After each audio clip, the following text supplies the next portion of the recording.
Okay, Kaylee, I am sitting outside here, and I'm sitting kind of by where that snake came up on the deck, so if I all of a sudden run off, you'll know why. Today, I'm going to read a book. We haven't read any of these in a long time, but it's Alex, and it's Peanut Butter and Jelly Secrets. We read some of these books a long time ago, I feel like, maybe. It's by Nancy Simpson Levine. Chapter 1, a $5 mistake. Mom, Janie says her mother can take us to the school carnival, Alex cried, dangling the phone receiver by its cord. This was way back in the day when they had phones that were attached to the wall. I want to go, shouted a voice from the floor. Alex looked down. Her 6-year-old brother Rudy was wrestling with their puppy T-Bone. Now, Rudy, we have talked about this before, Mother said firmly. You cannot go because you have had a bad cold this past week, and I think you should stay home. It's not fair, Rudy hollered and stomped from the room. Mom, Janie's waiting on the telephone. Can I go? Alex danced around in a circle, twisting the telephone cord around her waist. Yes, I think that would be all right, announced her mother. Yippee! Alex shouted. She started to tell Janie the good news, but she was so tangled in the telephone cord that she couldn't get the receiver up to her ear. Oh, Alex, for heaven's sake, Mother laughed. She twisted and turned Alex around and around until Alex was free from the cord. I'm supposed to be at Janie's in 15 minutes, Alex announced, hanging up the phone. Okay, honey, her mother replied. Comb your hair and have a good time. Mom, I don't need to comb my hair to have a good time. Comb it anyway, Alex, Mother laughed. Alex grumbled but started upstairs to obey. She stopped suddenly. Mom, I need money, she shouted. Mom hurried to the bottom of the stairs. Alex, all I have is a $10 bill. It's on top of my dresser. You can take it, but I want you only to spend half of it at the carnival. The other half is for your school lunch money next week. Do you understand? Sure, Mom. Alex clattered up the rest of the steps. Alex, called Mother, remember, $5 is all you can spend. Brussels sprouts, Mom. I know what half of $10 is. I'm just making sure you understand, answered her mother. Alex swooped to comb through her hair, jumped back down the stairs 3 steps at a time, and banged out the back door. She headed for the gate in the fence that separated her backyard from Janie's backyard. Janie and Alex were best friends. Janie was not exactly like Alex, and Alex was not exactly like Janie, but they were still best friends. Alex liked to climb things, like fences and trees and tall dirt piles. Janie would rather dress up in her mother's old clothes or bake a batch of cookies. Yum. Alex loved sports. She was on a softball team and a swimming team. Janie loved to dance. She took ballet and modern dance lessons. Yet, in spite of their differences, the girls loved to be with each other.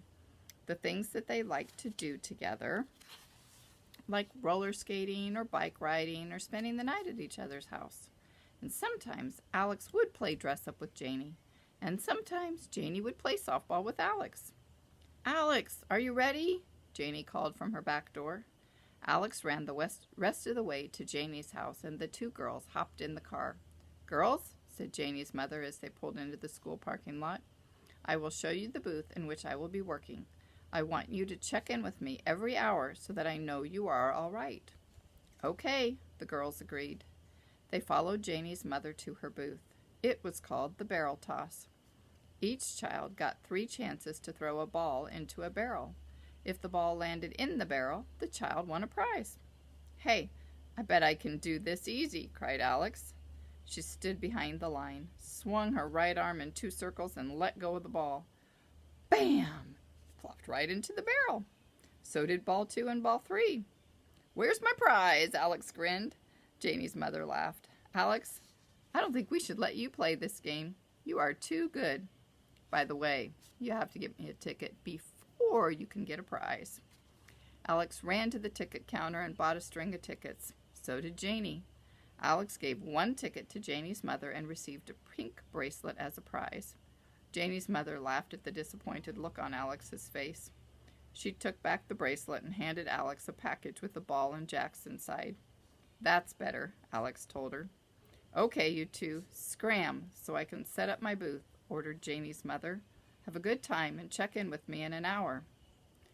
Jacks is a game kids don't play anymore, Kaylee. It was those little things that have like 5 pointy or more pointy things on them, and you would throw your ball up in the air and you would scoop one at a time, and then you would scoop two at a time while the ball was in the air and you had to catch your ball again. I should get that and teach the girls. Alex and Janie scurried away. They stopped at a cotton candy stand and bought bright pink balls of the fluffy candy. Then they began their trip around the carnival, stopping to play the games that interested them. Everywhere they went, they heard reports about the spooky haunted house set up in the basement. "I don't think I want to go into the haunted house, Alex," said Janie after listening to someone tell about a gigantic mummy that greeted each visitor. "Well," Alex replied, "I know my mom wouldn't want me to go. She doesn't even want us to watch scary movies." The girls were standing in front of the cakewalk room. "Let's try and win a cake," Janie suggested. She and Alex joined a group of people who were circling the room, stepping on numbers taped to the floor.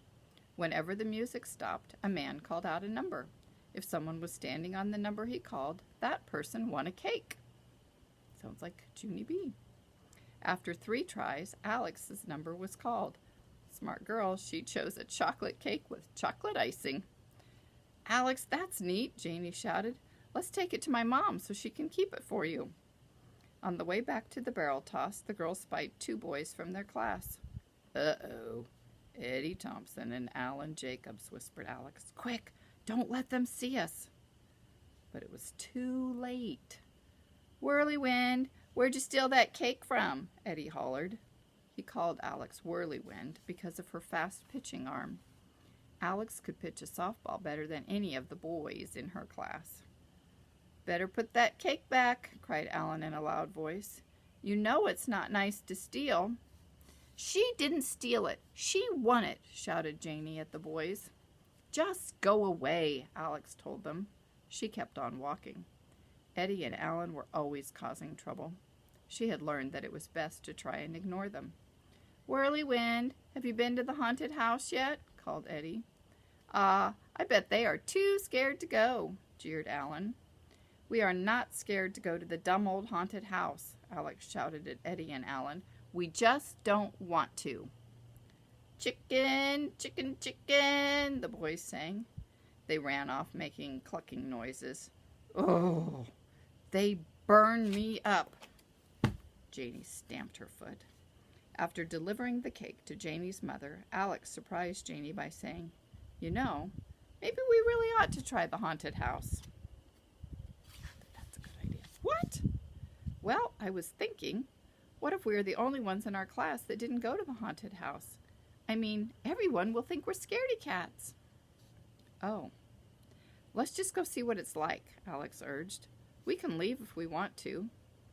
"Okay," Janie said slowly. "I'll do it for you, but not for anyone else." The girls ran down a hall to a stairway. At the top of the stairs was a sign that read, "This way to the haunted house. Enter at your own risk."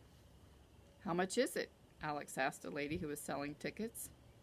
50 cents, the lady replied. 50 cents?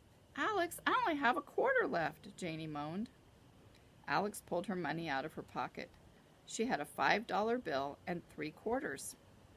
"My mom told me not to spend the $5, but with your quarter and my 3 quarters, we can get in," she told Janie. The girls handed the lady their quarters and followed the line of people down the stairs.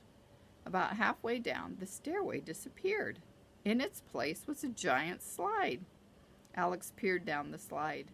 She could not see the bottom. "I'll go first," she said bravely. "Alex, I don't know about this," Janie whispered nervously. "Janie, it'll be okay. We can go down together. Get on the slide behind me." The 2 girls climbed onto the steep slide. They immediately plunged into a dark tunnel. "Ah!" Janie screamed in Alex's ear. Alex squinted through the darkness. She was suddenly filled with terror when she saw a ghostly form waiting for them at the bottom of the slide. The mummy. Alex hardly ever screamed, but this time she did. It was hard to tell who screamed the loudest, Alex or Janie. They go, "Ah!" The girls hit bottom and landed on something soft and squishy. Alex could not keep her balance. She tried to stand up, but fell back against Janie. The mummy bent over them. Oh my goodness. There were no eyes in its face, only dark holes where its eyes should have been. A loud, horrible laugh came from deep in its throat. Alex was terrified, but somehow managed to pull herself to her feet. She grabbed Janie's arm and dragged her friend away from the mummy. The girls stumbled around a corner and bang! They collided with a skeleton. Alex shrieked. Janie cried. Behind the skeleton, lying on the floor, was what looked like a dead body. Alex stared at it, fully expecting it to rise up and chase her. It did not move, but the fear that it would move was awful. Janie began sobbing hysterically. Alex moved herself and Janie slowly around the body. "Run!" Alex cried. Janie ran. She ran blindly, covering her face with her hands. Alex held on to Janie and steered them through the dark maze. They raced past one horrible figure after another. "Get out! Get out!" Alex's mind screamed. It was her only thought, to get out of there as fast as she could. Finally, Alex glimpsed the exit sign. She made for it, but suddenly a ghost blocked the way. Alex, still clutching Janie, charged full speed into the ghost, knocking it back against a wall. "Ugh!" came a muffled protest from the ghost. The girls ran through a doorway, up some stairs, down a hallway, and into the brightly lit gymnasium. They collapsed on the floor of the gym. It was several minutes before either of them could speak. Then Alex announced, "I am never going into a haunted house again." Janie nodded. Her eyes were red from crying, and her face was streaked with tears. Sounds like that was... Oh, there is a picture, if you can see it. Looks like that might be the ghost or the mummy or something. I guess that's the mummy. "I'm sorry, Janie, for taking you in there," Alex apologized. "That's okay," Janie murmured. "At least now we can say we went to the haunted house," she added a little more brightly. "Brussels sprouts," was all Alex replied. "I'm thirsty," Janie said after a moment.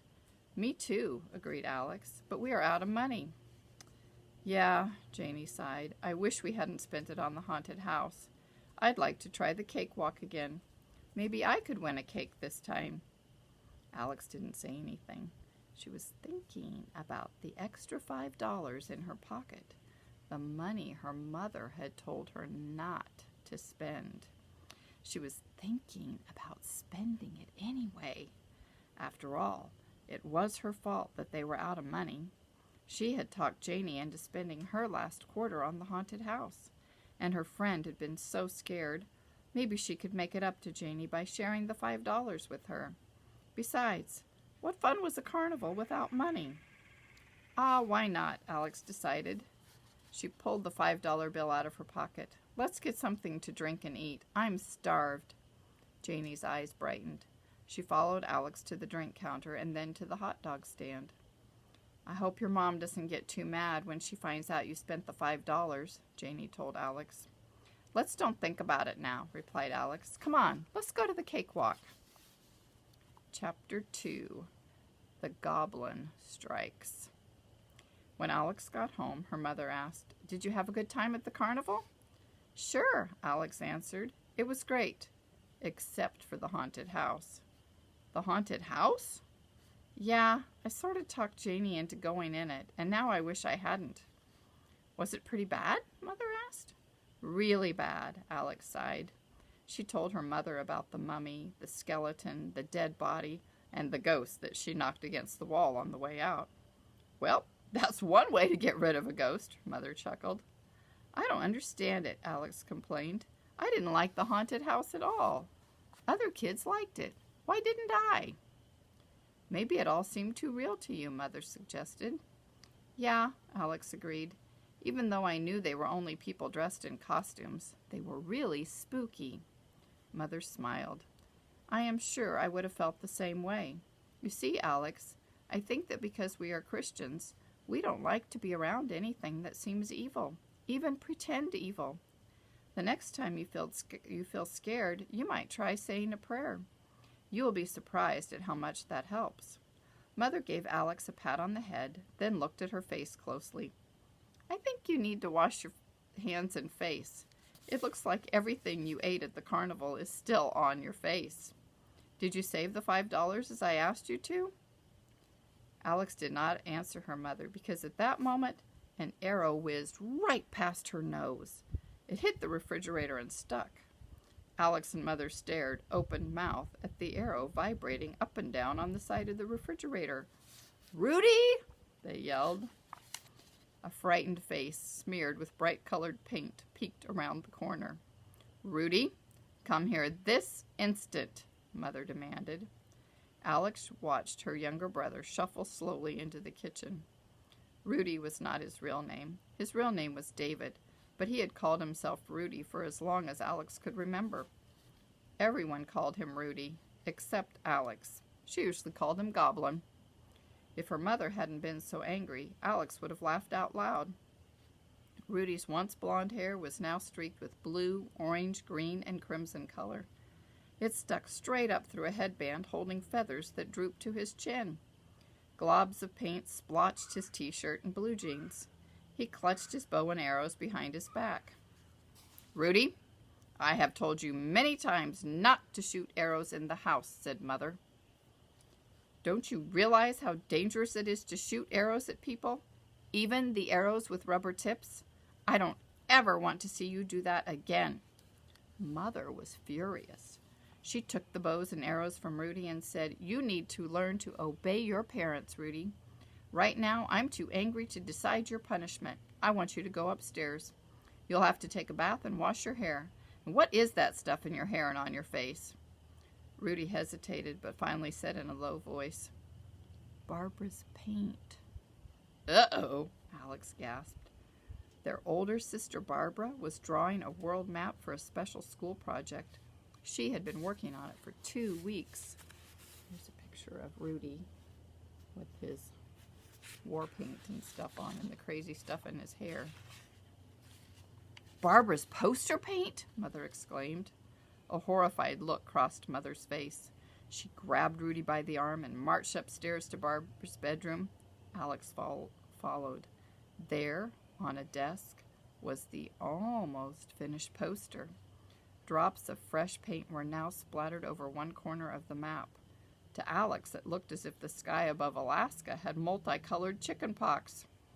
"You are in double trouble," Mother told Rudy. She swatted his bottom. Rudy howled his way to his bedroom. Alex tiptoed to her own bedroom. It was best to stay out of the way of an angry mother. She was glad that it was her brother who was in trouble and not herself. She hadn't done anything wrong. Or had she? Hadn't she just spent $5 at the carnival that she wasn't supposed to have spent? Oh, Brussels sprouts. She had disobeyed her mother, too. Better not tell Mom about the money right now, she told herself. Better wait till she's in a good mood. Alex stayed in her room until almost dinner time. She heard her sister scream when the ruined map was discovered. "You could always make those colors into a rainbow," suggested Alex as she entered Barbara's bedroom. "It'd be sort of pretty to have a rainbow over Alaska." Her sister didn't answer. She just stood over the map and glared at it. Alex left the room. "I guess Miss Mushy doesn't want to talk about rainbows right now," Alex decided. Alex called her sister Miss Mushy because her sister liked to dress up in pretty dresses, curl her hair into different styles, sunbathe for hours in the hot sun, and paint her fingernails different shades of color. All things that Alex thought were dumb and boring. "Oh well," Alex told herself. "Miss Mushy probably wouldn't like the rainbow idea anyway. She never likes my ideas.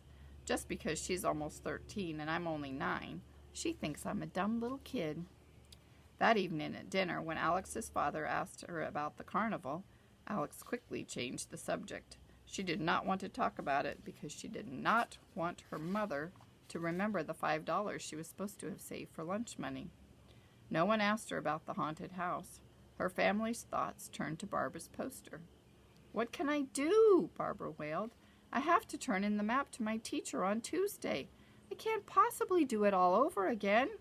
It took me a week to draw and another week to label all the countries and cities and rivers and oceans." She hid her face in her hands. "You're right," agreed Father. "Tomorrow's Sunday. That doesn't give you much time." He reached over and patted Barbara's arm. "There must be something you can do to fix it," said Mother. "It's ruined," Barbara moaned. "Ruined." She slapped the table with her hand and glared at Rudy. "It's all your fault." Rudy stared at his toes and didn't answer.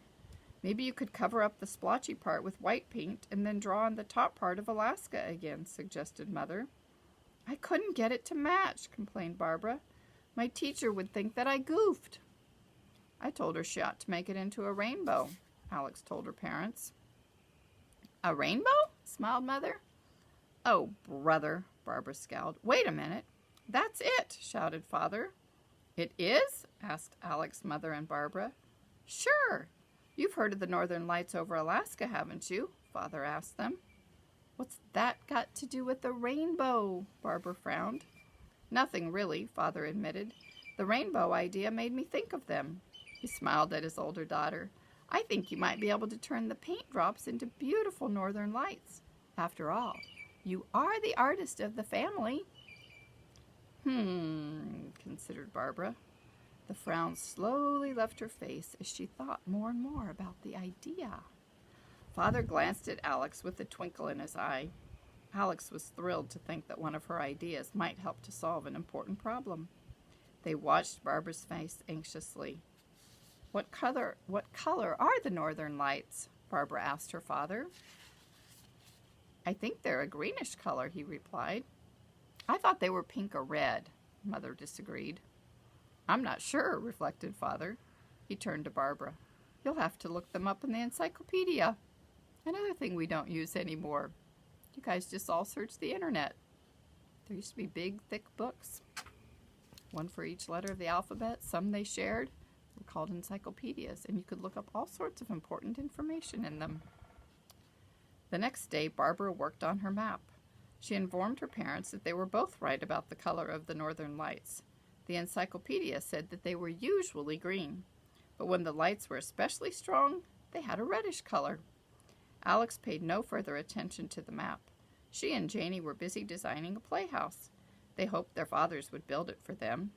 Rudy was grounded. Mother said she was the only one who was really being punished because she was stuck inside with Rudy all day. That happens. On Monday morning, Alex's mother reminded her to take her lunch money to school. She didn't ask Alex if she had the money. She just reminded her to take it. While walking to school with Janie, Alex felt uneasy. She hadn't said that she had her lunch money, so she hadn't actually told her mother a lie. Still, by not answering her mother, Alex had let her mother think that she had her lunch money. "Brussels sprouts!" Alex yelled out loud. Janie jumped at the outburst. "What's the matter?" she asked Alex. "Oh, I'm just getting mixed up," sighed Alex. I guess I should tell Mom about us spending all that money at the carnival, except then I'll get in trouble." "I forgot all about that," Janie exclaimed.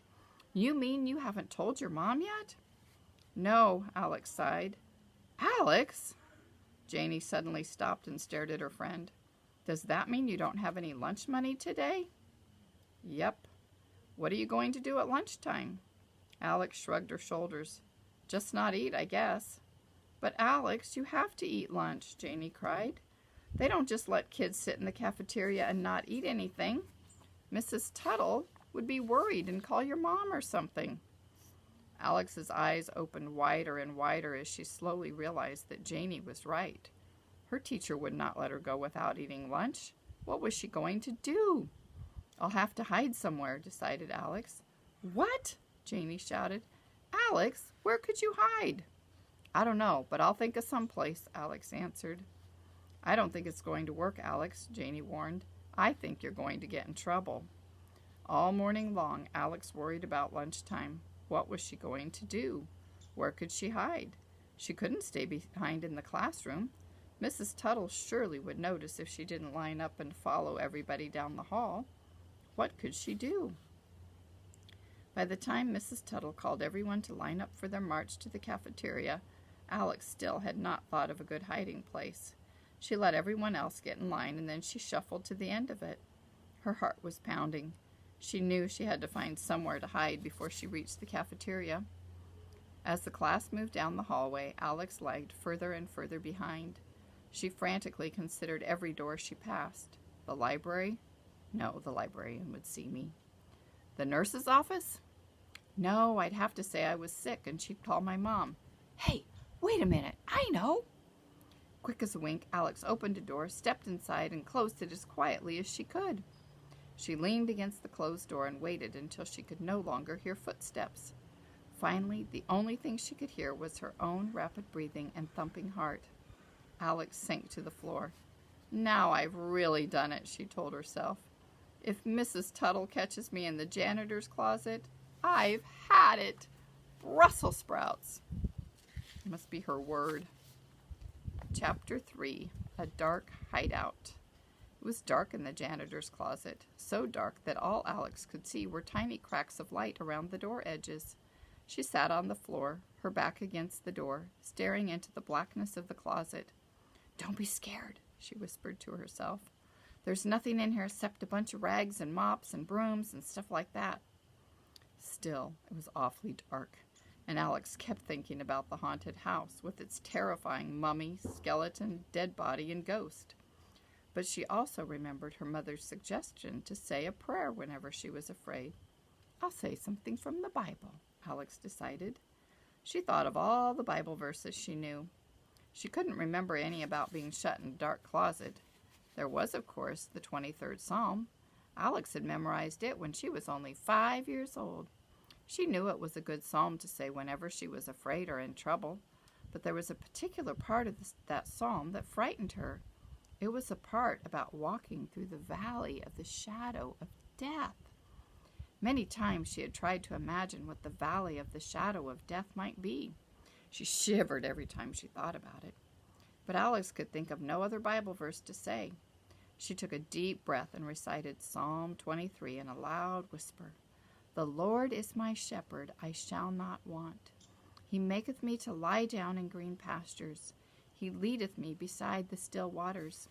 He restoreth my soul. He leadeth me in the paths of righteousness for his name's sake. Yea, though I walk through the valley of the shadow of death, I will fear no evil, for thou art with me. Thy rod and thy staff, they comfort me. Thou preparest a table before me in the presence of my enemies. Thou anointest my head with oil, my cup runneth over. Surely goodness and mercy shall follow me all the days of my life, and I will dwell in the house of the Lord forever. Alex sighed. Even though she didn't understand it, the psalm had made her feel better. Suddenly, a loud ringing noise shattered the silence of the closet. Alex jumped to her feet. For a moment, she thought the whole closet might explode from the sound. What was it? After a few seconds, Alex realized that noise was the same school bell that rang many times during the day. Somehow it sounded different and a lot louder from inside the janitor's closet.